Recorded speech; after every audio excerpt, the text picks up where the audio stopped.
Tumatawag kami, Lito Madria. Sagot, ang Nueva Ecija. Sayang to, 30,000, 10,000 bigyan ng Lux White. Hello? Hello. Ano ginagawa mo? Hindi ka sumasagot. Sorry po. Nagluluto po kasi, kasal ako yan. Nagluluto ka, nakabukas ba ang television nyo? Hindi po, sa YouTube lang ito, sa Facebook. Okay, ano ba ang pangalan mo? Jose Lito, Madria po. Okay, Lito, tiga saan ka? Dito po sa San Isidro, Kabayang Willie. Oh, Kabayan. Okay, kamusta sa mga tiga San Isidro? Merry Christmas!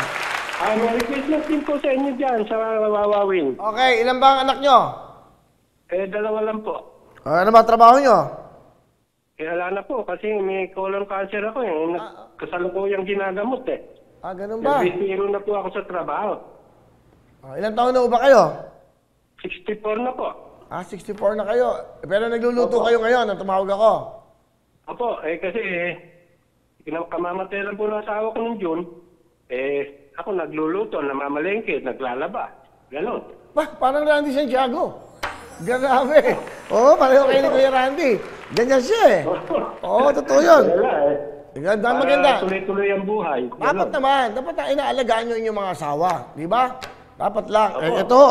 Ito, may regalo kami sa'yo. 10,000 sa Lux White, 20,000 sa Wawin. Merry Christmas! Meron kayong 30,000 cash! Maraming salamat po. Merry Christmas, maraming salamat po. Ano gusto nyo sabihin sa Lux White at sa Wawawin? Lux White, maraming salamat po. Sa Wawawin, maraming salamat po. Sa iyo, Kabayang Willie, kinararangal kita. Ay, salamat. Dahil hindi ka kumandidatong senador, mas gusto mo magsilbi sa mga tao, kinararangal kitang maging kababayan. Wow, salamat to. Oo nga eh. Ito yung naging desisyon para sa inyo. At kung saan ka magiging masaya, dapat doon ka. Di ba? Dito ako masaya. Ang kasiyahan ko, nakakausap ko kayo. Di ba?